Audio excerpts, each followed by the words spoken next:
The gun was already pressed against Celia Cooper's temple when Martin Calloway rode through the doors of the Silver Sage Saloon. Not the entrance a man planned. Not the kind of moment that left room for careful thought or measured words. The whole room had gone the color of held breath, every card player frozen, every glass half lifted, every eye wide and fixed on the woman standing in the center of the floor with a barrel cold against her skull, and a man behind her who smelled like rotting whiskey and old grievances. Celia's eyes found Martin's the second he crossed the threshold. They always found each other. Even now, even here, even with death breathing its rancid breath against her ear, her gaze locked onto his like a compass needle finding north. He saw something in those green eyes he had never expected to see there. Not terror, not desperation. Something closer to fury, the deep, iron-boned fury of a woman who had survived too many storms to lose herself to one man's cruelty. "You come one step closer, Calloway," the man behind her snarled, "and I will paint these walls with everything that woman has left inside her." Celia's Drummond. Of course it was Celia's Drummond. Martin stopped. His hand was at his hip, fingers loose, not touching the Colt but not far from it either. He read the room the way a man reads weather, quick, instinctive, drawing data from every angle. 3 of Drummond's boys stood spread across the saloon, hands visible, expressions tight with the particular nervousness of men who were half drunk and fully committed to something they could not take back. "Celia's," Martin said, and his voice came out quieter than he intended, quieter than the room, so quiet it cut right through the noise of that frozen moment. "Whatever it is you think she did, this is not the way. She stole from me." Drummond's arm tightened around Celia's collar. "She took what was mine and she ran, and I want it back." Celia's chin came up. Even now, even with the gun at her head, her chin came up. "I took back what you stole first," she said, and her voice did not shake, not even slightly. "And I would do it again." That was Celia Cooper. That was all of her, right there in those 12 words. Martin had known her for 8 months. 8 months of hard mornings and long evenings and every kind of trouble the territory of New Mexico could manufacture. He had watched her rebuild a ranch from ash and debt. He had watched her talk down a land agent with nothing but wit and a firm handshake. He had watched her weep exactly once, quietly, with her back turned, thinking she was alone, and he had never mentioned it because she would have hated him for witnessing it. She said she could survive anything. He had believed her every time. But believing it and watching it nearly get proven in the worst possible way were two very different experiences. And standing in that saloon doorway with his heart hammering against his ribs, Martin Calloway understood something he had been circling for 8 long months without ever landing on it. He could not lose her. Not like this. Not any way. The thought was clean and simple and devastating, the way true things often are. He looked at Celia's Drummond. He looked at the gun. He looked at Celia Cooper, who was already calculating her own escape whether he was here or not. He took one slow step forward. "Then let's talk," he said. It had begun, as most disasters do, with a letter. The year was 1882, and the town of Red Rock, New Mexico Territory, sat in the bend of the Pecos River like a knuckle in a clenched fist, dry and hard and holding on. The cattle trade had been generous to Red Rock in the 70s, but the 80s had brought drought, and the railroads and the complicated politics of men who lived in Washington and had never once smelled alkali dust. The town had a livery stable, a general store, 3 saloons of varying quality, a post office that doubled as the telegraph station, and a church that served as a courthouse when the circuit judge rolled through. Martin Calloway had come to Red Rock 3 years before Celia Cooper did. He came with a horse, a saddle, a change of clothes, and a reputation that was neither entirely clean nor entirely dirty, which was, in his experience, the most honest kind of reputation a man in the territory could carry.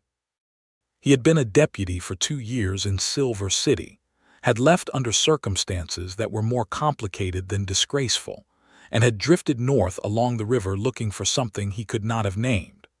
What he found was a foreman's job on the Hendricks spread, 40 square miles of grazing land, and some of the most contrary longhorn cattle in the known world.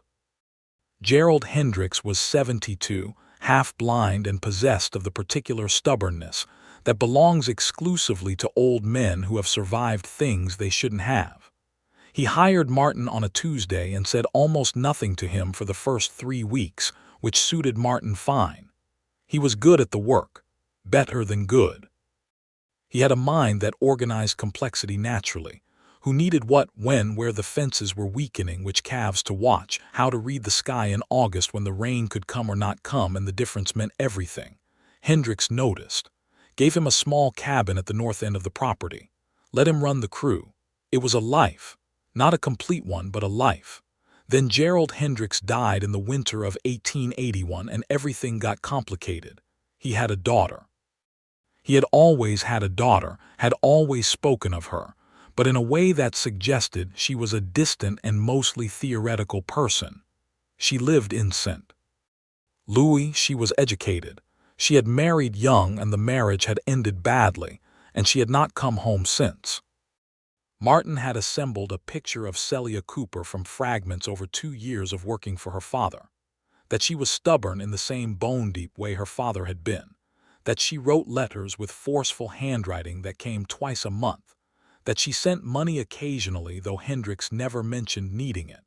That something had happened in St. Louis that had altered her trajectory in ways her father only hinted at. She was meant for bigger things than I gave her, Hendricks had said once, in one of those half-asleep late-evening moments when old men speak their truths. She got handed a bad deal, and she played it the only way she knew how, straight through. Martin had filed that away without knowing why. When the lawyer in Santa Fe wrote to inform Celia Cooper that she had inherited the Hendricks ranch, the stock, the debt, and the title to 40 square miles of contested grazing land, Martin expected she would sell. She did not sell, she came.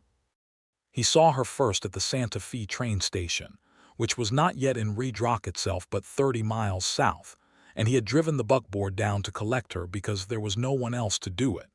He had expected, he didn't know what he had expected. A refined city woman, maybe, ill-suited to dust and heat. A grieving daughter. Someone who would spend a week looking at what she had inherited and then make arrangements to hand it off and return to Missouri. Celia Cooper stepped off the train with a single large trunk, a leather satchel worn smooth at the handles, and the expression of a woman who has already decided how a situation is going to go.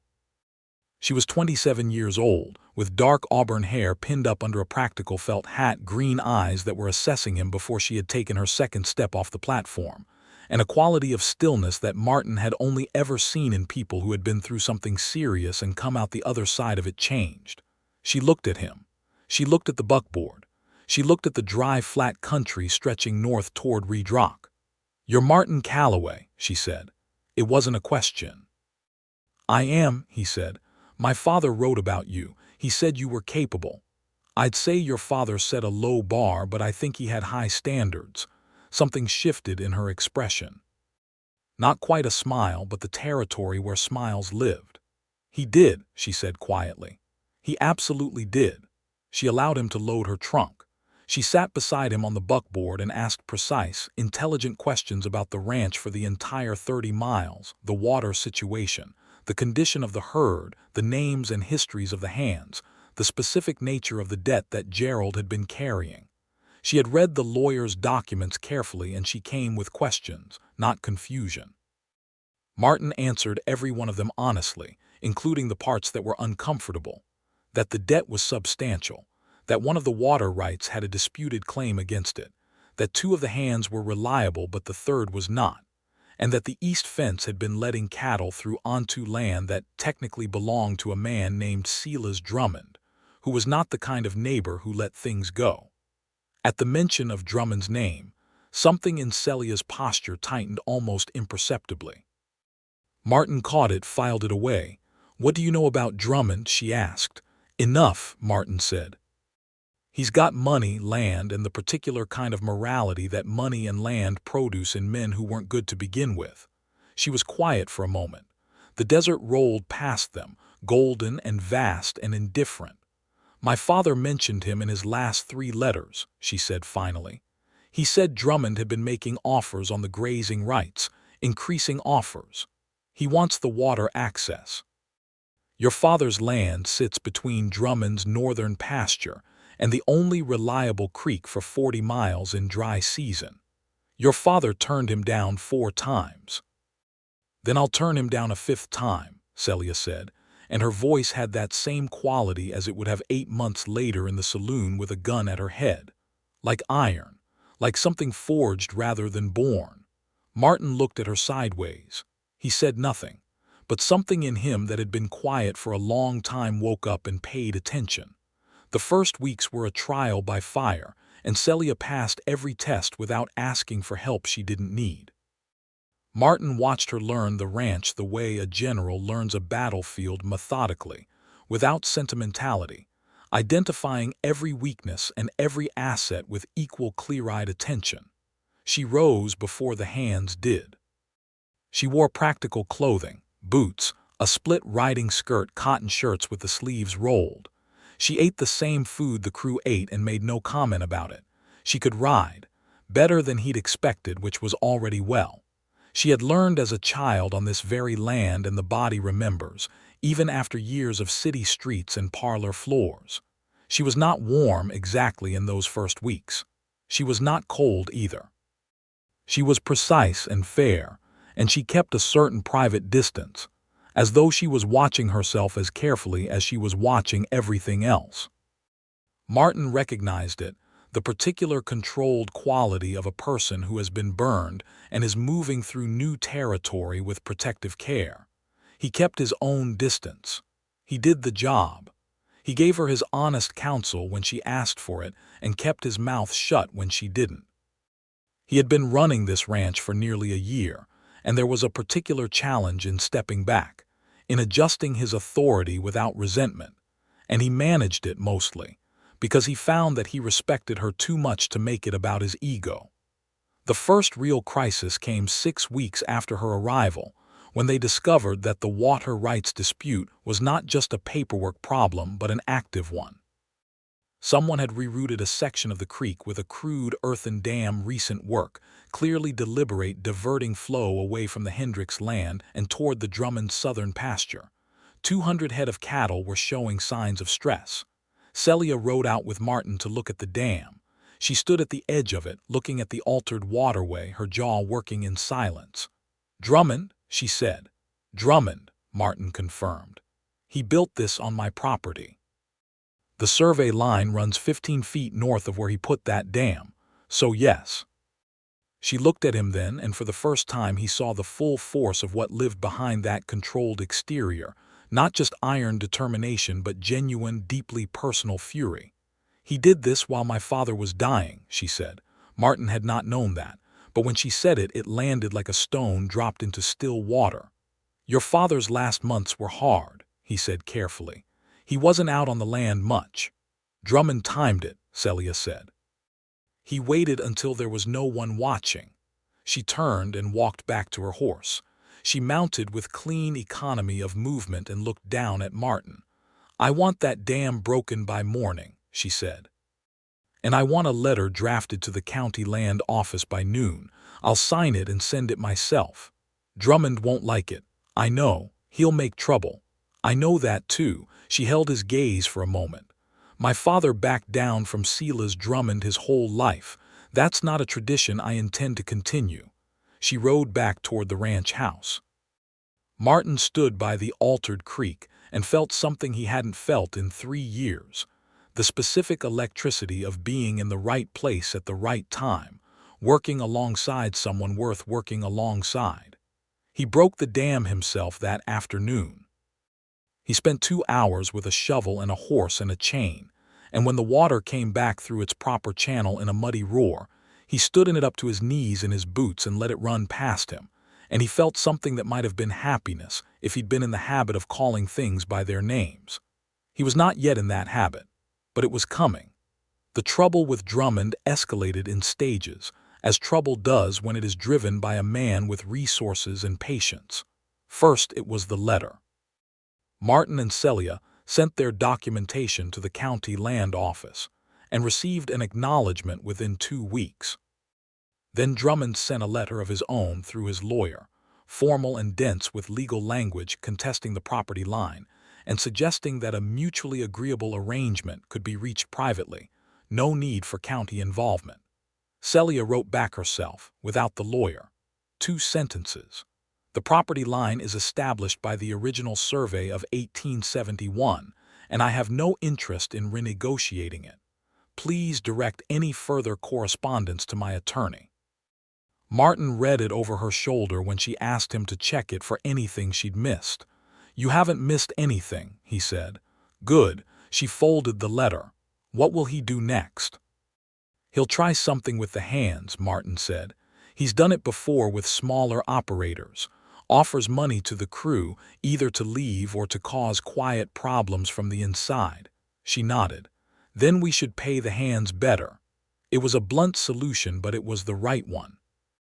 Celia went through her father's accounts and found, to no one's great surprise, that Gerald Hendricks had been underpaying the crew for years, not out of cruelty, but out of a habitual frugality that had calcified into unconscious meanness. She adjusted wages significantly. The hands noticed.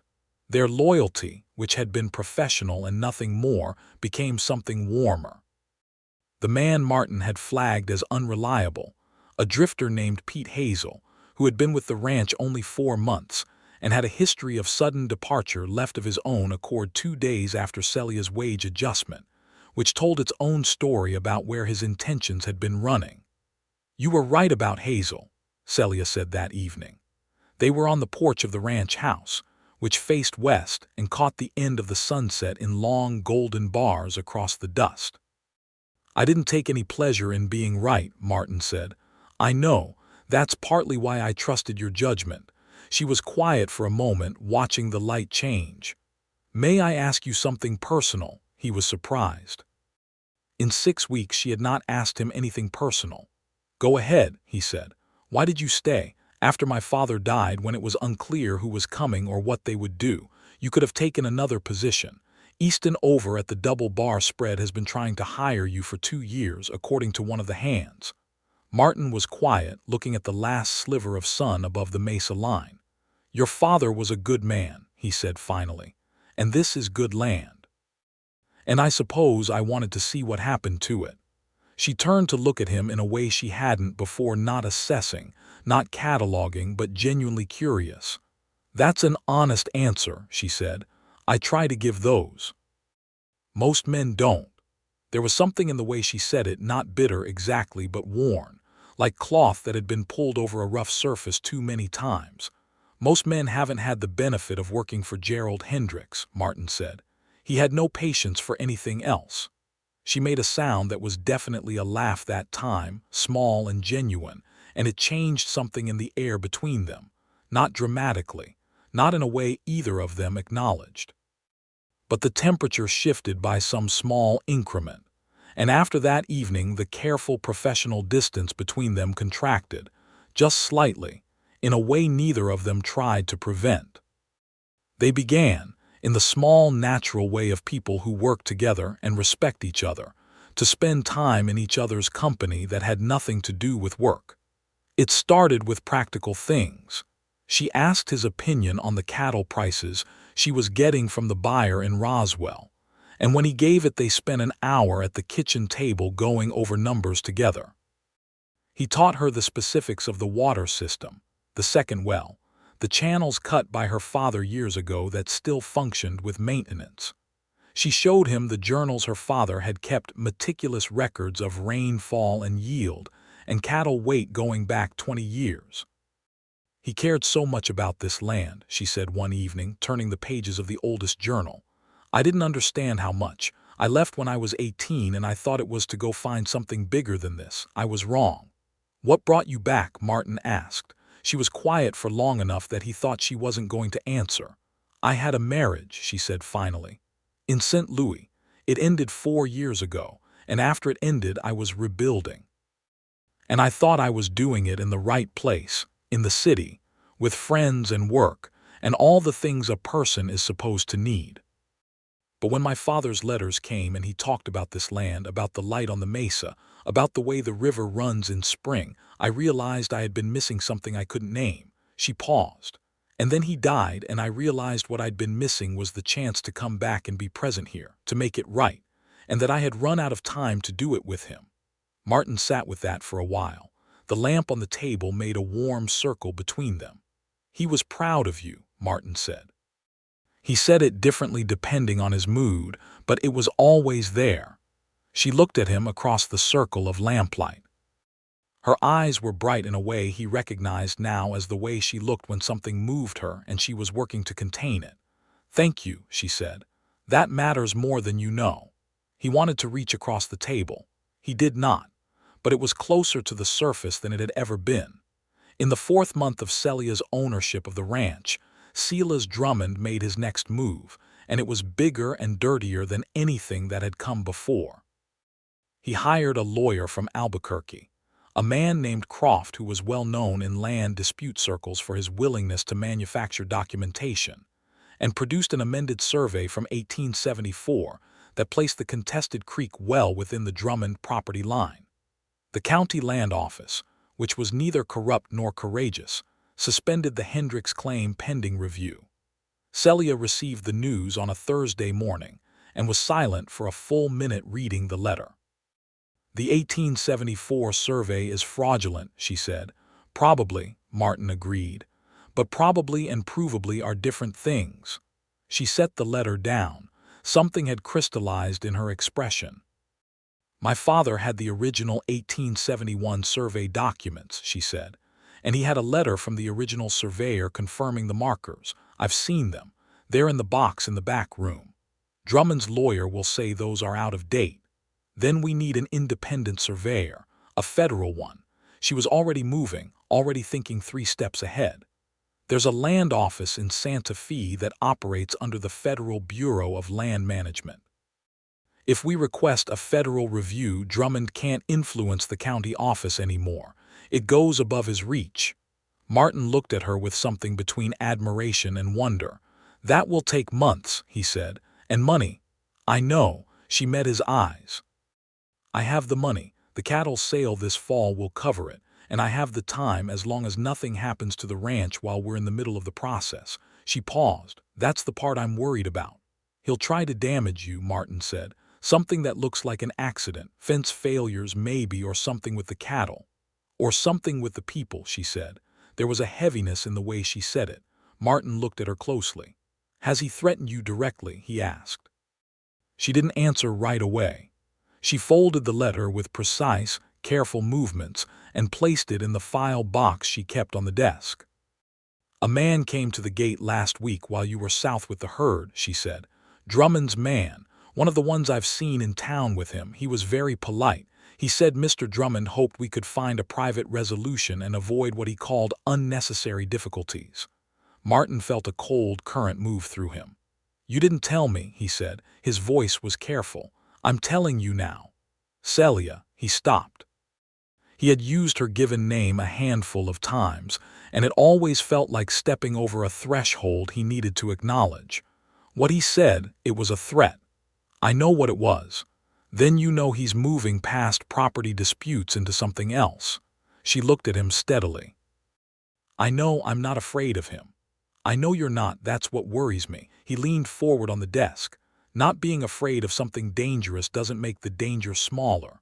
Something shifted in her eyes.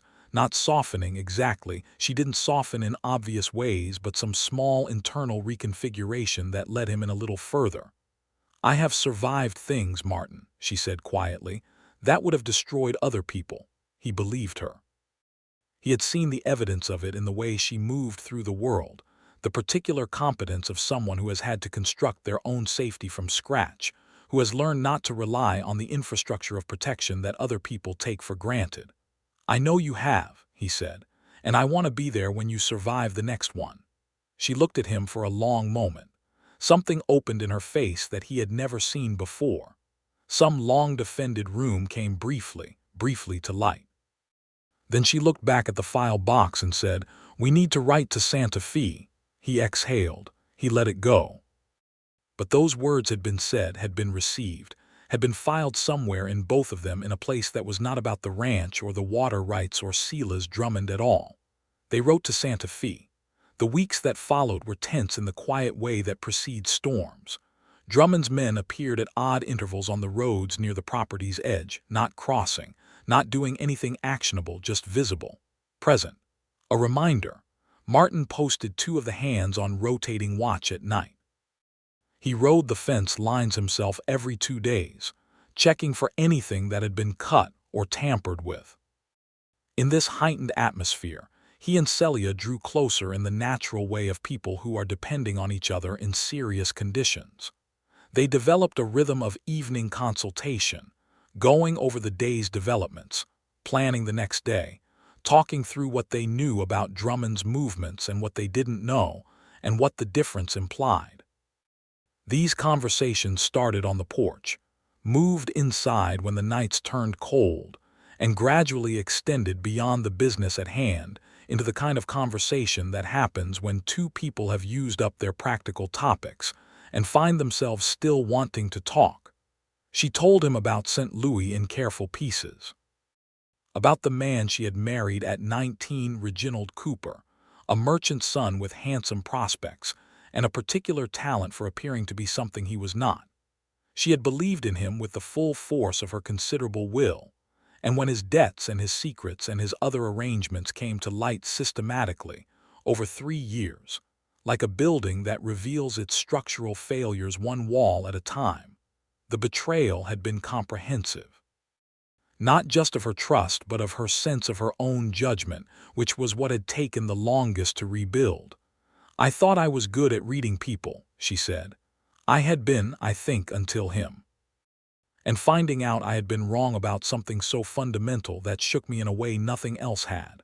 "But you came back from it," Martin said. "I did. It took a long time, but yes."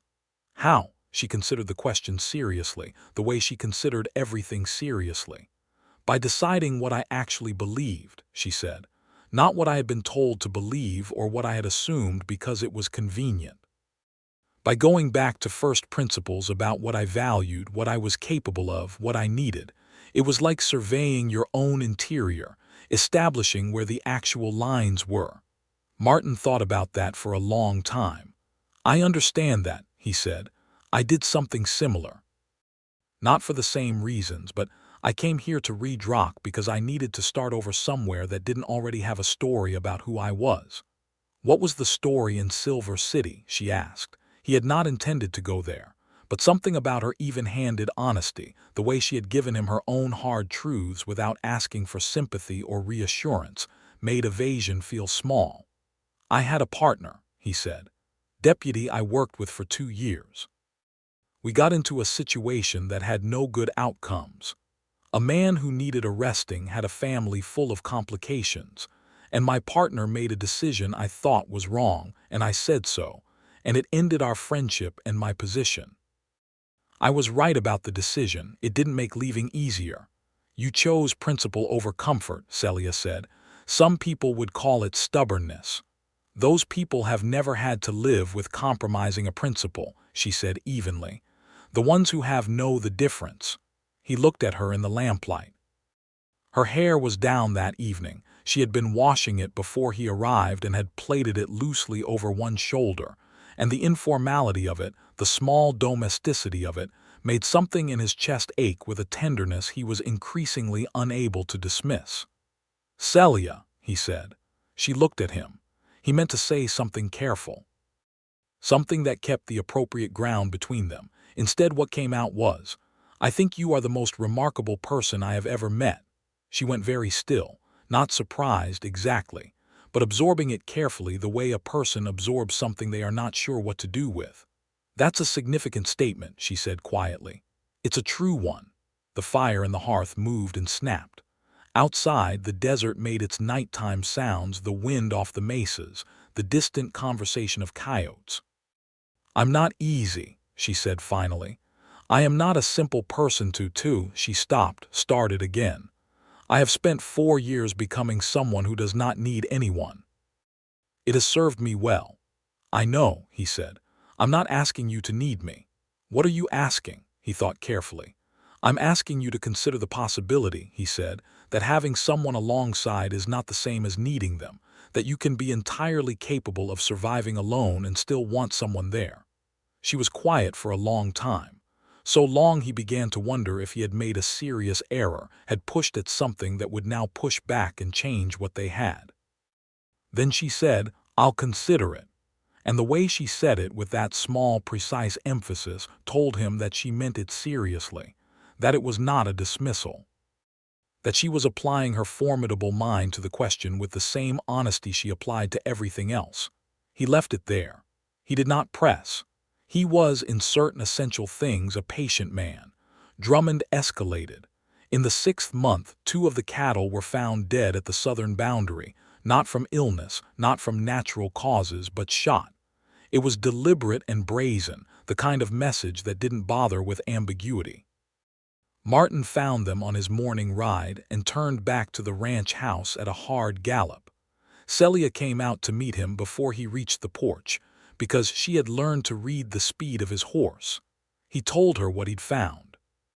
He watched her process it, the quick inward check, the assessment, the decision about what she was going to feel and what she was going to do. "He wants me to go to him," she said. "He wants me frightened enough to ask for a meeting on his terms." "Probably," Martin said. "Does he know you used to be a deputy?" "He knows. I'm sure he's factored it in." She nodded slowly. "Martin, he's not going to stop. Whatever we're waiting for from Santa Fe, he's going to keep applying pressure in the meantime. We need to change the equation." "What are you thinking?" "I'm going to go to the sheriff," she said. "I know Sheriff Ames is not a courageous man. But 2 dead cattle on my property with marks that can't be natural means he has to make a report. And a report means a paper trail that is more than county. It goes to the territorial marshal. Ames will say he can't be sure it was Drummond. He doesn't have to be sure. He has to document it." She met his eyes. "Every piece of documentation I generate makes it harder for this to stay local and manageable for Drummond. He has influence in Red Rock. He has less in Santa Fe. He has almost none with the Federal Land Office." Martin nodded. "You're building a case piece by piece." "That is exactly what I'm doing." He wanted to tell her then. He wanted to say the thing that had been building in him for weeks, that was no longer adequately contained by consideration. Instead he said, "I'll ride with you to Ames." "I know," she said, like it was already established, like it was fact. They rode to town together in the morning, and Sheriff Ames, who was, as predicted, a man of flexible courage and strong self-preservation instincts, made the report with considerable reluctance and the clear hope that everything would resolve itself without his involvement. But the report was made and filed, and Martin knew a copy would go to the territorial office in Santa Fe within the week. In town, while Celia was finishing with the sheriff, Martin went to the general store for supplies and encountered, in the street outside, a man he recognized as Thomas Breck, one of Drummond's senior hands, a man with a long history of being present when bad things happened to people who opposed Silas Drummond. Breck looked at him with the flat, evaluating look of a man taking measurements. "Calloway," he said. "Breck," Martin said. "Mr. Drummond says you're a man with sense. He says it would be a shame if that woman's troubles came to include something you couldn't protect her from." Martin looked at him for a long moment. The street was busy enough that neither of them would do anything overt. Which was the point? This was communication, not confrontation. "You tell your employer," Martin said quietly, "that the woman you're referring to has made formal legal complaints with the county sheriff and has an active federal review request in Santa Fe, and that I was a law officer for 2 years, and I know exactly what actions constitute criminal intimidation. And that if anything happens to her or her property, I will not stop until every person responsible is held accountable, regardless of how long it takes or what it costs me." Breck's jaw tightened. "That's a brave statement for a ranch foreman," Breck said. "It's an accurate one," Martin said. He went into the store and bought his supplies, and when he came out Breck was gone. He told Celia on the ride back. She listened to the whole account without interruption. When he finished, she said, You told him you wouldn't stop regardless of what it cost you. I meant it. She looked at the road ahead, the flat shimmer of it in the afternoon heat. I know, she said softly. That's what frightens me. It was the first thing she had said that suggested she was frightened, and she was frightened. He understood, not for herself but for him. The realization hit him with a force that was almost physical. She had been protecting him. In her own way, in her private interior accounting, she had been factoring in the cost to him of his commitment to her situation, and it had frightened her. Not because she wanted him to step back, because she cared what happened to him. He reached across the buckboard seat and put his hand over hers where it rested on her knee. She looked down at their joined hands. She did not pull away. They rode the rest of the way home in silence, but it was a changed silence full of something acknowledged, something that had moved from the implicit to something just barely short of the explicit, warm and present and no longer deniable. That night, after the hands had eaten and dispersed and the ranch settled into its night sounds, Celia came and stood in the doorway of his cabin. He was at the small table with a lamp going over the fence records. He looked up. She was in her practical day clothes still, coat around her shoulders against the desert cold, her hair loose. She looked like herself entirely, not dressed up, not softened, just herself. That direct, unsentimental gaze that saw too clearly for comfort. I have been thinking, she said, about what you said. Which thing, he said carefully. That having someone alongside is not the same as needing them. She paused. That a person can be entirely capable on their own and still want someone present. Yes, he said, I said that. I've been interrogating it, looking for the flaw in it. She looked at him with steady eyes. I couldn't find one. He stood up slowly. Celia, he said. I am still myself, she said, and there was something almost fierce about it, not a warning to him but a declaration to herself, a thing she needed to say aloud. I am still the person who does not require saving. I am still capable of surviving anything. I know, he said, I would never want you to be any other version of yourself. And you still want to be there, she said, when I survive. Every time, he said. For as long as you'll have me. She crossed the room and she kissed him, not tentatively, not experimentally, with the same direct and total commitment she brought to everything. He felt all of her in it, the determination and the warmth and the long-guarded softness and the months of wanting and the courage it had taken to walk across this room. He held her face in his hands. He kissed her back. He felt something in his chest unlock that had been locked so long he had forgotten it was a lock, and thought it was just the shape of him. They stood there for a long time, in the lamplight, in the small cabin on the edge of the desert, and the world outside with all its complications could wait. It had to wait, as it turned out, because the morning brought a letter from Santa Fe. The federal review of the water rights claim had been approved. A surveyor would be dispatched within the month. The fraudulent 1874 Drummond survey had been flagged for independent verification. Celia read the letter at breakfast, sitting across from Martin at the kitchen table as though that were simply where they were now, where she was, where he was, across from each other in the morning light. It's working, she said. It was always going to work, Martin said. You built it properly. She looked up at him with the particular brightness he had learned to associate with things she was not going to say but felt. I want to tell you something, she said. All right. When I came to this ranch, I came because I thought I was coming to settle an inheritance, to make a business decision. I was not coming to build anything personal. She held his gaze. I had decided I was finished with the kind of vulnerability that comes with letting someone matter. I had decided that my own company was sufficient, and, he said, and you are an extremely inconvenient person, she said, with a warmth in her voice that made him want to laugh, because you are the most genuinely trustworthy man I have ever known, and I could not find a reason to keep my distance that was honest. I'm sorry for the inconvenience, he said. You are not sorry at all. No, he agreed. I'm not. That was the month when the real machinery of the thing clicked into place. Not just the legal proceedings and the ranch business, but the two of them, finding the shape of how they worked together as something more than employer and foreman, more than allies against a common problem.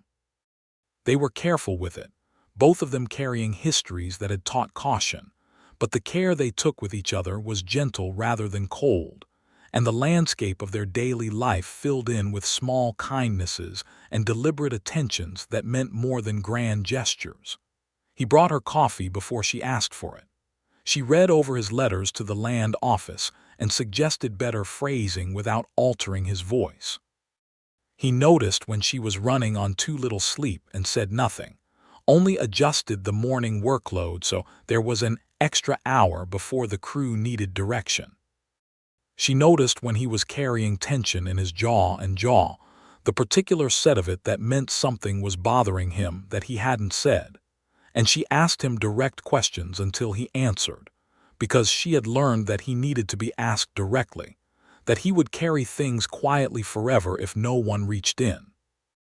"You're allowed to say when something is hard," she told him one evening, after she had excavated, through patient, careful questioning, that he was worried about one of the hands, a young man named Daniel who had been looking pale and moving slowly for a week and had not said anything. "I don't want to borrow trouble," Martin said. "That is the least useful phrase in the English language," she said. "Naming a problem is not borrowing it, it's just seeing it clearly. You're very hard on avoidance." "I've paid for avoidance," she said simply. "I've paid for it in years of my life. I'd rather see things directly, even if they're difficult." He looked at her. She was right, as she usually was, but it was more than being right. She was offering him something, the framework of her own hard-won honesty, extending it to him as a kind of gift, a way of being together that didn't require pretense. "I'll talk to Daniel tomorrow," he said. Daniel had a fever he'd been hiding because he needed the wage and was afraid of losing the position. They sent for the doctor in Redrock, who diagnosed a manageable infection and prescribed rest and food. Celia told Daniel his wage would continue during his recovery without hesitation, and the young man looked at her with the barely concealed emotion of someone for whom such direct generosity was entirely new and disorienting. "He thought you would dismiss him," Martin said afterward. "I know," Celia said. "That says something about how he's been treated before." "It does." She was quiet. "This ranch should be a place where the people who work it feel secure," she said. "My father was a good man, but he ran this place with a financial anxiety that he passed on to everyone around him. I don't want to do that." "You're not," Martin said. "It's already different." She looked at him. "Tell me when it isn't." "I will. Promise me." "Celia," he met her eyes. "I promise." The federal surveyor arrived in the third week of September 1882, a competent and unhurried man named Josiah Webb, who had been sent by the Bureau of Land Management in Washington, and who had, critically, no prior relationship with anyone in Redrock County. He spent 4 days walking the property lines with his instruments and his notebooks, taking measurements at the original 1871 markers which were, as Celia had maintained, still in place and clearly identifiable. Drummond's lawyer appeared on the second day and attempted to observe the proceedings. Webb was politely and immovably unwilling to allow any party's representative to accompany him during the survey, which was standard procedure and perfectly appropriate, and which drove Drummond's legal team into a controlled fury. Martin rode with Webb for courtesy and practical assistance, holding ropes, managing the horses when the terrain required it, answering questions about the local geography. He said nothing beyond what was asked of him and made no commentary on the case. Webb, who was experienced and perceptive, seemed to appreciate the restraint. On the fourth day, Webb sat in the ranch house kitchen with Celia and his completed documents and walked her through his findings in careful professional language. The survey line established by the original 1871 markers placed the creek unambiguously within the Hendricks, now Cooper, property. The 1874 Drummond survey used altered reference points, 2 of which showed physical evidence of having been moved from their original positions. This constituted, in Webb's measured professional opinion, deliberate survey fraud. Celia sat with her hands flat on the table and listened to all of it and said thank you at the end with perfect composure. After Webb left, she sat at the kitchen table alone for a moment. Martin, who had been standing near the door, waited. Then she put her face in her hands, not in distress but in the kind of enormous private relief that has no adequate public expression, and he crossed the room and put his hands on her shoulders and she leaned back against him and just breathed. "It's over," she said. "Almost," he said. "The legal process I know it takes time." She tilted her head back to look up at him. "But the substance of it is over. He has no ground left." He looked down at her upturned face and thought that he had never seen anything more beautiful in his life, and he had seen New Mexico in every season. "No," he agreed. "He doesn't." She reached up and put her hand against his cheek, and he turned his head and pressed his lips to her palm, and she closed her eyes briefly in a way that was the most unguarded thing he had ever seen from her. The legal resolution moved through the system over the following weeks. Drummond, faced with the federal survey findings, withdrew his competing claim. His lawyer from Albuquerque vanished from the correspondence. The county land office restored the Hendricks Cooper water rights without ceremony. There was no acknowledgement from Drummond himself, no apology, no communication. He simply ceased to press. This, Martin knew, was not the end of him. Drummond was not a man who accepted defeat gracefully. He would recalibrate, look for other angles, perhaps turn his attention to other targets for a while and return to this one later. Which was why what happened in November made a different kind of sense once it unfolded. Celia went to Red Rock for supplies on a Tuesday morning, alone, because Martin had the Southern Fence crew to manage, and because she had been making that trip alone every 2 weeks since her arrival, and there was no particular reason to expect anything different. She took the buckboard and her small personal sidearm, a .38 caliber Smith & Wesson revolver that she had owned for 3 years and could use accurately, and she went.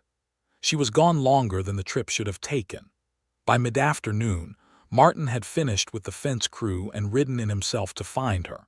He was not yet worried. Exactly delayed was not dangerous, but there was a quality of unease in him that he had learned to take seriously. He found the buckboard outside the Silver Sage Saloon. He went in and saw what he saw at the beginning of this story. Celia Cooper standing in the center of the saloon floor with Silas Drummond's arm around her collar and a gun at her temple, and the whole room frozen around her like a still photograph of the worst moment of his life. And he remembered what she had told him about herself, what she had offered him as the truth of her, that she had survived things that would have destroyed other people, that she was not afraid. He remembered what he had said in return, what had been from the first time he said it, the most honest thing he knew, that he wanted to be there when she did. This was the moment those words had been building toward. Martin kept his hands visible and his voice level, and he stepped into the room. "Silas," he said, "whatever it is you think she did, this is not the way." "She stole from me," Drummond said. His voice had the ragged quality of a man who had been drinking since morning. "She took what was mine." "The land was never yours," Celia said, and her voice did not shake. "Not the land." Drummond's arm tightened. "She went through my man Breck's papers. She found the original documents, the ones proving we moved the survey markers. She took them. She was going to take them to the marshal." Martin processed this quickly. Celia had found evidence of the fraud independent of the federal survey, evidence that would not just settle the property dispute but could result in criminal charges against Drummond and his employees. And rather than going quietly, Drummond had gotten ahead of it the only way a man of his particular moral configuration knew how. "Give me those documents," Drummond said, speaking to Celia, "and everything stays civil." "They're already gone," Celia said calmly. "I mailed copies to the territorial marshal's office this morning before you intercepted me. You're already too late." The silence in the saloon was absolute. Martin watched Drummond's face and saw the exact moment when the man understood that the game was over, that his leverage was gone, that the thing he had been building toward had collapsed under him, that he was holding a gun to a woman's head in a public place with witnesses, which was now the full extent of what he had. "Let her go, Celia," Martin said quietly. "It's done. You know it's done. Whatever happens next, the only thing that changes is how bad it is for you personally." Drummond's three men looked at each other. Martin could see the calculation happening in real time. These were hired hands, not loyalists, and the arithmetic of their situation had just shifted dramatically. "Mr. Drummond," the tallest one said from across the room, "we're not standing at the end of a federal case." Drummond looked at his men. He looked at Martin. He looked at the room full of witnesses. The gun hand lowered by inches. Celia moved with the controlled precision of someone who had been planning her exit from the moment she saw Martin come through the door. She stepped forward and sideways simultaneously, clear of Drummond's grip, turning to face him, and her own revolver was in her hand from the holster at her hip before anyone had quite processed that she'd drawn it. "Do not touch me again," she said. Drummond looked at the .38 aimed at the center of his chest. He looked at Martin's hand, which was now on his Colt. He put his gun on the floor. It was over in the way things are over, not cleanly, not without aftermath, but definitively. The crisis itself resolved in that breath. Two of Drummond's men went for the door. The third put his hands up and looked at Martin like a man hoping someone reasonable was in charge. Martin disarmed Drummond personally, checked the room, and sent the saloon's owner's boy running for Sheriff Ames. Celia stood in the center of the room with her revolver still drawn until Drummond was seated and under Martin's eye, and then she holstered it with steady hands and walked toward the door. Martin caught her arm gently as she passed. "Are you all right?" he said quietly. She looked at him. There was something extraordinary in her face, the aftermath of held tension, yes, and the particular brilliant clarity that follows a moment of absolute focus, but also something else, something that had broken open, that was warm and undefended in a way he had never seen from her before. "I'm all right," she said. "You mailed those documents this morning." "Before I even went to the store," she said. "I had them for 3 days. I was waiting until I was ready to move the case forward, and I decided this morning was the time. I didn't know he'd found out so quickly." "How did he find out?" "Someone in the mail office," she said, "which tells us something about the reach of his money even now." She paused. "But it doesn't matter. The copies are in transit. The originals are hidden at the ranch. His man Breck was apparently less careful with his documents than he should have been, and I found the discrepancies when I was cataloging the county records from the Land Office Review." Martin stared at her. "You built a second case," he said, "a criminal one." "I built insurance," she said. "I didn't know if I'd ever need it. I hoped I wouldn't." "When were you going to tell me?" She looked at him with clear, direct eyes. "When it was ready, when I was certain, a beat. I didn't want you involved in something that could put you at risk before I knew it was solid." "You were protecting me," he said. "Yes." "Celia, I know," she said. "I know. We'll have that conversation properly later." Her eyes held his with the full weight of everything they were to each other. "But you came through that door." "I told you I would be there," he said. "You told me you wanted to be there when I survived," she said. "And here you are." "Here I am," he agreed. "Every time." She leaned forward in the middle of the Silver Sage Saloon, with Celia's Drummond seated and disarmed behind them and half the town about to walk through the door, and she kissed him. Brief and certain and full of everything. "Later," she said against his mouth. "We'll have that conversation." "All right," he said. Ames came. Ames arrested Drummond, which took all of Martin's moral pressure and the presence of 4 witnesses and the extremely persuasive fact that the copies of the fraud documents were already in transit to the territorial marshal. But Ames came and Drummond went. The case moved to Santa Fe within the week, assigned to the territorial prosecutor rather than the local court, and Silas Drummond found himself facing charges of survey fraud, destruction of boundary markers, and criminal intimidation, the last charge supported by the testimony of Celia, Martin, and 3 witnesses from the Silver Sage who all, with the clarifying retrospection of hindsight, suddenly felt very cooperative. Breck and 2 other Drummond employees were charged separately. The lawyer from Albuquerque, Croft, was referred to the Territorial Bar Association with a formal complaint of knowing involvement in the production of fraudulent documents. It would take months to fully resolve. It would not be without its subsequent complications and anxieties. But the central threat, the man who had spent months trying to take what wasn't his and silence the woman who stood in his way, was removed from the playing field. His land went into receivership pending the fraud case outcome. The water rights were confirmed and recorded cleanly under Celia Cooper's name. On the evening after Drummond's arrest, Martin and Celia sat on the ranch house porch in the cooling dark, and they had the conversation she had promised. Not about the case, not about what came next for the ranch, about themselves. "I owe you an apology," she said. "No, you don't," he said immediately. "Please let me say this." She looked out at the dark desert, at the enormous undisturbed sky above the mesas. "I kept the Breck documents from you because I was protecting you, and I stand by the instinct. But I also know that I have a habit, an old habit of managing things alone, even when I'm not alone, because solitude was my protection for so long that sometimes I revert to it without meaning to." Martin sat with that. "I understand it," he said. "I don't want you to be someone who doesn't protect the people she cares about. I just want," he paused, "I want to be in the full picture, the real one, not managed." "Yes," she said, "I know." He turned to look at him. "I'm trying to learn how to let someone be fully alongside me. It is harder than it should be. I am better at most things than I am at this." "You're better at it than you think," he said. "You're asking for what you need. You're saying what's true. That's most of it." "Is it?" "In my experience," he said. "Yes." She was quiet for a while. The stars were magnificent, the way they only are in desert country, profligate, indifferent, enormously beautiful. "Martin," she said. "Yes." "What do you want?" she asked. "Not about the ranch, not about Drummond, from your life going forward." He thought about it honestly. "I want to be where you are," he said. "I want to build something here that lasts. I want mornings that are hard and evenings that are worth it, and a person to come home to who doesn't require me to pretend." He looked at her profile.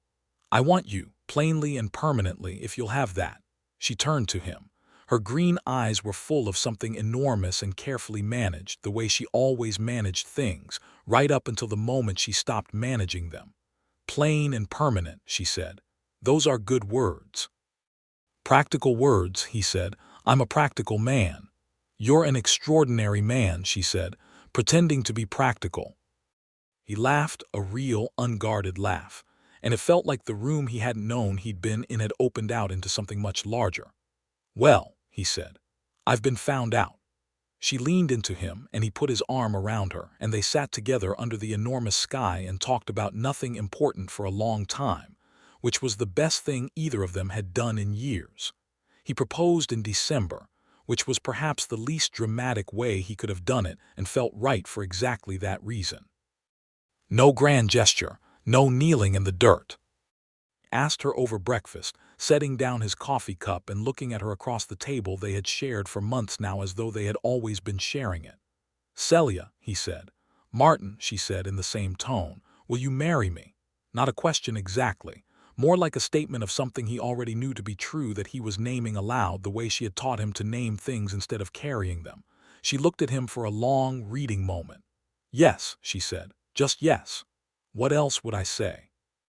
"You could make a speech," he said. "You're good at speeches." "I am good at speeches," she agreed. "I'm saving it." She picked up her coffee cup. "Yes, plainly and permanently." Those were the words. He grinned at her. She raised her eyebrow. She was not a woman given to grinning in return, but the warmth in her eyes was worth everything. They were married in February 1883 at the Redrock Church, which doubled as the courthouse, but on that particular Saturday served as a church with no ambiguity. Sheriff Ames attended, which was both awkward and gracious given everything that had transpired. The ranch hands came in their best clothes. A woman from town named Hannah, who ran the millinery and had become the closest thing Celia had to a friend in Redrock, stood as witness. Celia wore dark green, which was not the tradition but suited her, and which she had pointed out when Martin tried to raise the subject of white. that she was a widow of one marriage and a woman of 28, and wore the colors that suited her, and that was not a subject open for further discussion. He had not raised it again. The ceremony was brief. The vows were the standard ones, except that both of them had quietly agreed they would say the word partner rather than obey when it came to that part, which the minister, a gentle Presbyterian man named Reverend Holt, who had been in the territory for 30 years and had no particular investment in tradition over substance, accommodated without comment. Afterward there was a meal at the ranch that stretched into the evening, and Celia let herself be happy publicly in a way that Martin understood was a choice, a deliberate laying down of the protective quality she usually kept around her like weather. He stayed close to her the whole day, not hovering, never hovering, but present. Available, at her shoulder, at her side, across the table, just there. In the late evening, when most of the guests had gone and the ranch hands were finishing the last of the food around the fire pit outside, she found him at the edge of the porch looking out at the dark fields and leaned against him from behind, her arms around his waist. "How do you feel?" he asked. "Good," she said. "Strange, good." Strange how, she thought. Strange as in, I keep waiting for the part where it costs something. Where this kind of happiness turns out to have a price I didn't see, that's a habit too. He turned in her arms and looked at her.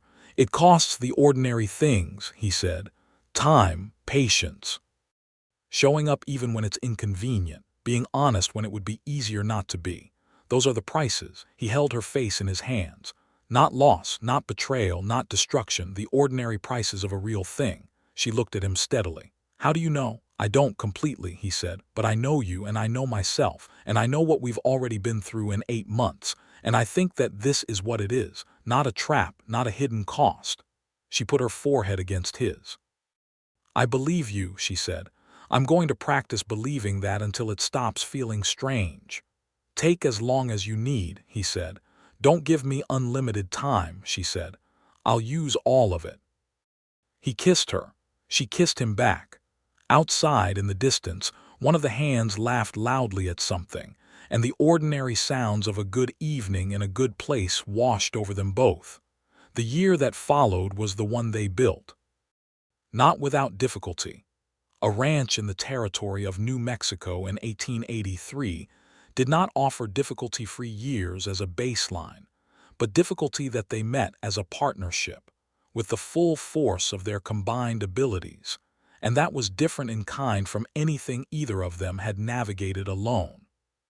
The Drummond case concluded in March 1883, when Silas Drummond pled guilty to survey fraud and criminal property destruction in exchange for a reduced sentence, and the forfeiture of the northern land claim that had been at the center of the dispute. He served 18 months in the territorial prison in Santa Fe and was released in the fall of 1884, but he did not return to Red Rock. The combination of his criminal record and the sale of his property interests while incarcerated meant there was nothing left there for him. He went east, and no one in Red Rock heard from him again with any certainty. Breck served a separate sentence. The lawyer Croft was disbarred. When the ruling came through, Celia read the letter in the kitchen on a Thursday morning and set it down and looked at Martin. "Done," she said. "Done," he agreed.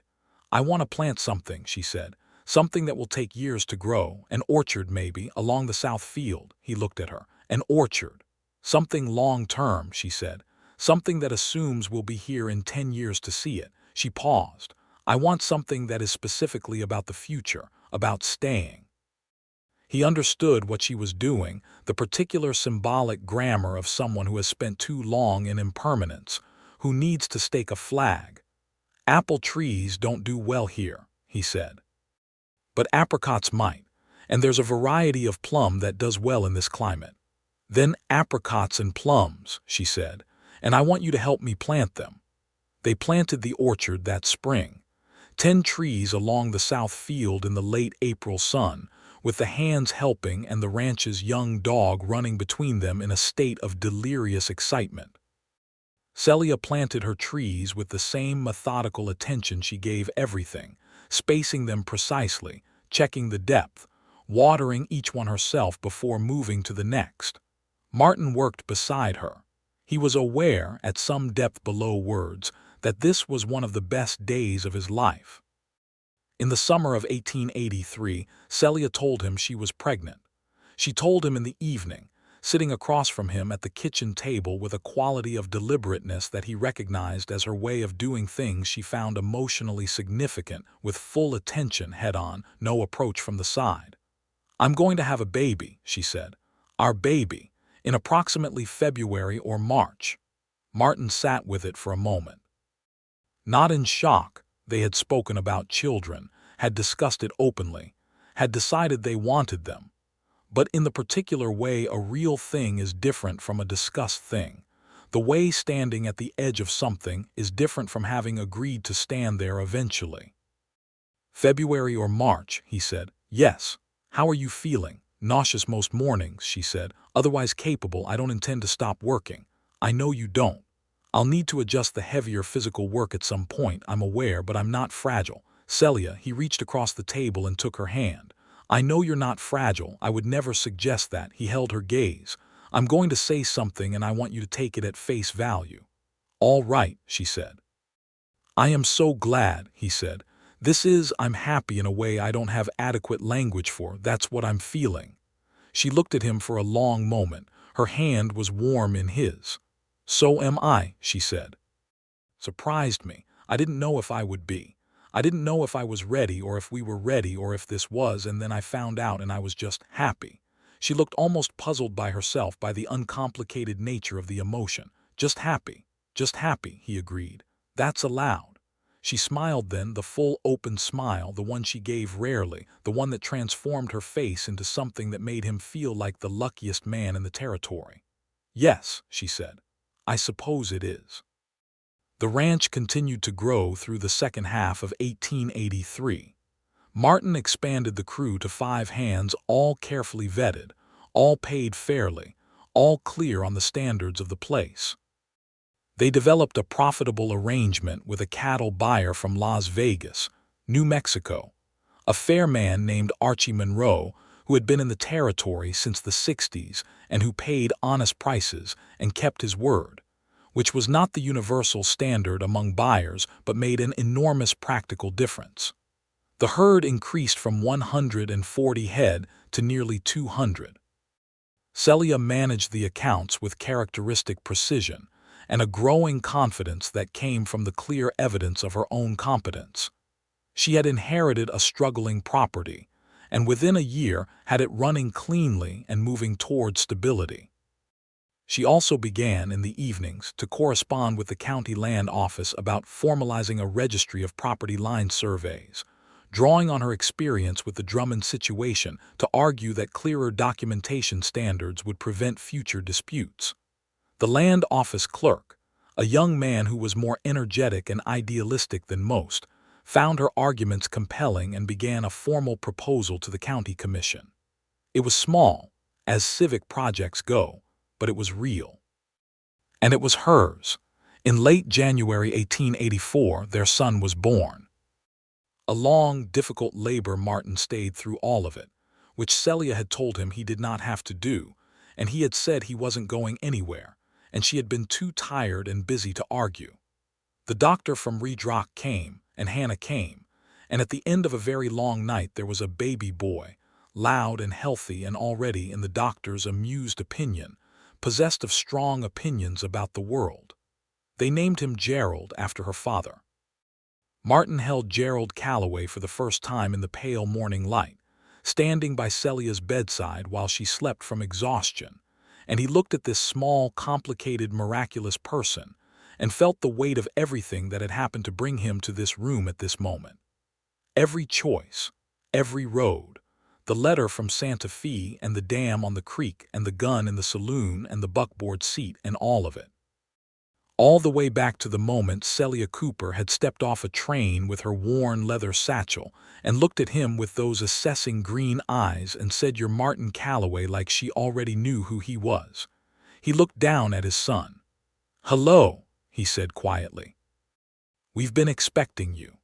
Celia was fully recovered by April, which surprised no one, and was back to running the ranch in full by May, which surprised her doctor, who had suggested a longer rest, and Martin, who had not suggested it because he knew her, and Gerald, who was opinionated about feeding schedules and expressed himself at volume. The spring brought the apricot trees into first growth, small and tentative, not bearing yet, but alive, rooted, demonstrating that they intended to stay. Celia stood at the edge of the orchard one morning in April with Gerald strapped to her front in the practical cotton carrier that Hannah had helped her make, and she looked at her 10 young trees in the warm morning light. Martin came to stand beside her. "They're going to be fine," he said, looking at the trees. "I know," she said. She looked at him sideways. "I wasn't worried, I just like looking at them." "Things that last," he said. "Things that last," she agreed. Gerald made a sound of either agreement or general commentary, and they both looked down at him. "He has your eyebrows," Celia said. "He has your disposition," Martin said. "He is very clear about what he wants." "That's a compliment." "Entirely." She leaned against him, and he put his arm around her, and the baby and the three of them stood together in the young orchard in the morning light, and the land lay around them in all directions, theirs, and tended and rooted down past all the things that had tried to take it.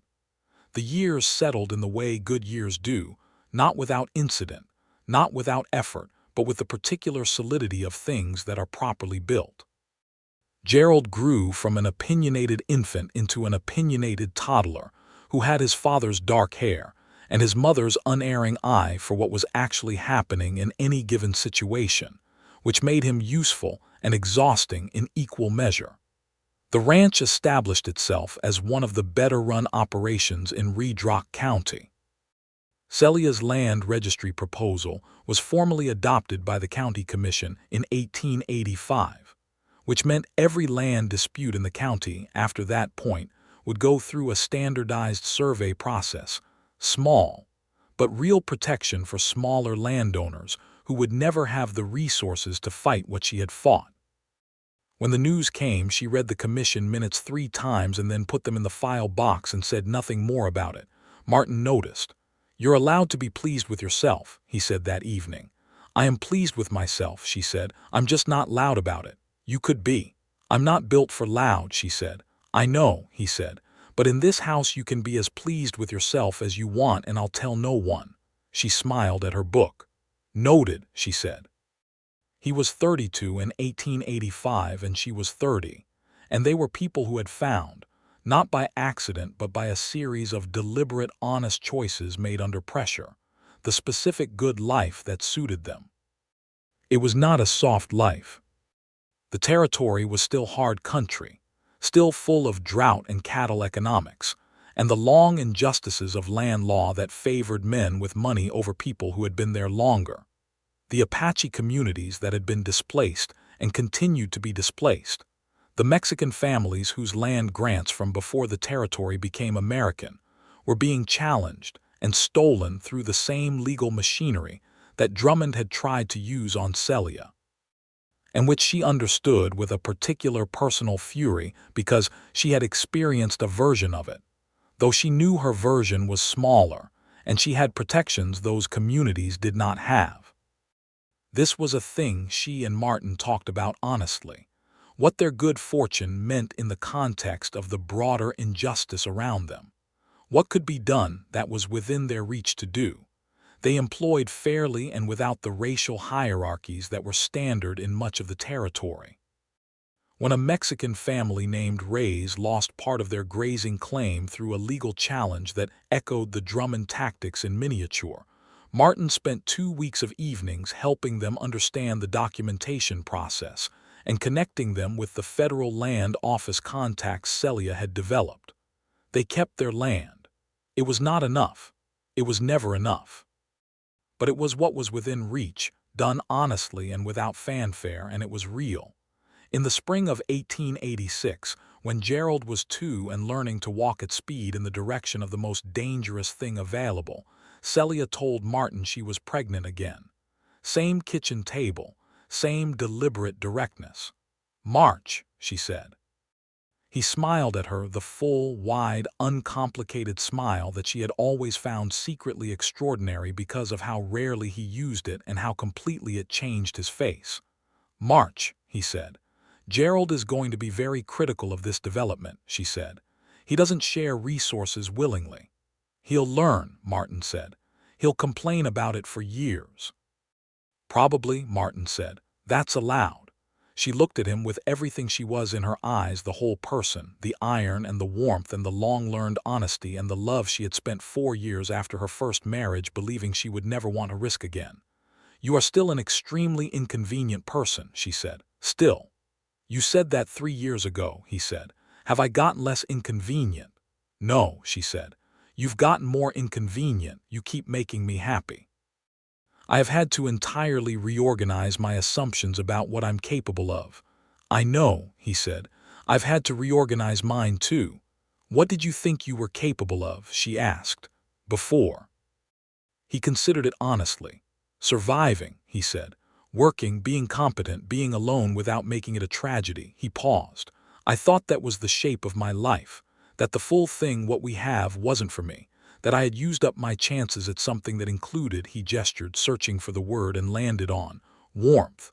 "And now," she said, "now I think I was wrong about myself in the most important possible way," he said, "and I am very glad I was wrong." She came around the table and sat in his lap, which was not something she did often and which always surprised him pleasantly, and put her arms around his neck. "I'm glad too," she said. "I am so glad." He held her close. Gerald's voice from the next room rose in the imperious announcement of a small person who had found something interesting and required an audience immediately. They looked at each other. "He never stops," Martin said. "He's ours," Celia said, not moving. "He's exactly ours." A moment longer. Then they went to see what Gerald had found, which turned out to be the family dog carrying one of Martin's boots across the kitchen floor with tremendous pride. And the ordinary good chaos of their life continued around them like water over stone, wearing everything into the shapes it was always meant to be. Their daughter was born in March 1887, a cold, wet March that came in hard and left late, the kind of March that made a person grateful for warm hearths and solid walls. She was small and dark-haired and possessed, from her first hours, of a quality of watchful attention that made the doctor laugh and say he had never seen a baby take such considered note of her surroundings. They named her Eleanor. Gerald, now 3, examined his sister with the gravity of someone conducting a serious assessment, and then announced that she was acceptable, which was the highest praise available from a person of his age and disposition. And Celia caught Martin's eye over Gerald's head, and they both pressed their mouths together against the laughter that would have wounded Gerald's dignity. That evening, after the children were settled and the house was quiet, Martin sat by the fire with Celia, who was tired and warm and fully herself, and he thought about the shape of everything. The orchard outside with its mature apricot trees that had borne fruit for the last 2 years, the ranch that ran clean and well under their combined hands, the county land registry that existed now in part because of what had been taken from them and fought for and won. The 2 small people asleep in the other rooms, who carried both of them forward into a future that neither of them had dared to plan for clearly in their earlier lives. He thought about a train platform in Santa Fe in the spring of 1882 and a woman with a worn leather satchel and direct green eyes. He thought about a saloon door and a cold gun barrel and a voice that did not shake. She said she could survive anything. He had said he wanted to be there when she did. He was here. He had been here for every survival, every triumph, every ordinary brilliant morning. He intended to keep being here for everything that came after. "What are you thinking about?" Celia asked from beside him. She was close enough that her shoulder touched his, looking into the fire with the quiet she carried at the end of good days, open, rested, present. "The train platform," he said. "When I met you," she looked at him. "What about it?" "I tried to imagine who you would be," he said. "Before you arrived, I built this picture from your father's stories, and then you stepped off the train and you were—" he shook his head slowly. So much more than the picture, so much more than anything I had prepared for. She was quiet for a moment. "What did you prepare for?" she asked. "Someone difficult," he said honestly.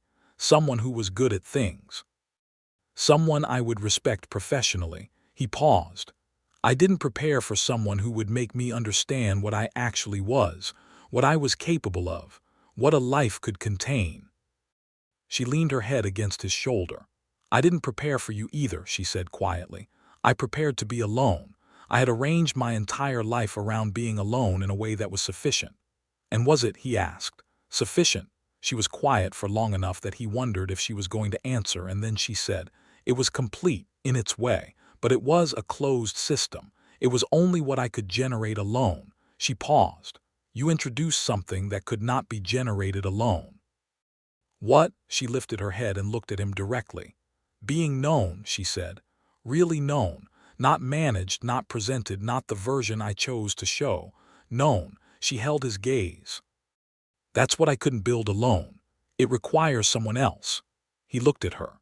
This woman who had survived her own marriage's betrayal and her father's death and the loss of her former life and Celia's Drummond and a gun at her head and the long labor of rebuilding something from almost nothing, who had done all of it with an iron will and a clear eye and a heart that she protected fiercely because she knew its value, who had let him in anyway. He lifted her hand and pressed his mouth to her knuckles. "Thank you," he said. "For what?" "For letting me be there," he said, "every time." She turned her hand in his and held it properly, and the fire moved in the hearth, and outside the desert was enormous and still and full of stars, and the apricot trees stood in their orchard rooted and real and bearing, as they would bear for 20 more years and beyond, long after the story of how they came to be planted had settled into the particular immortality of things that are true and loved and told to children.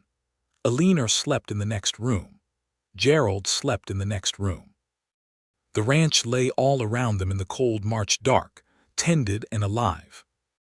The creek ran clean along its proper channel, the water rights recorded clearly in the county documents, protected now by the very law that had once been turned against them.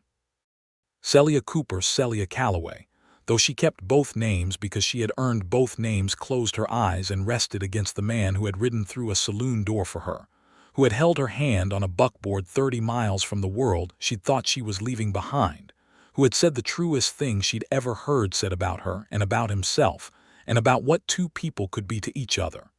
She had survived everything. He had been there every time. That was the whole of it. That was the complete and permanent and plain truth of them.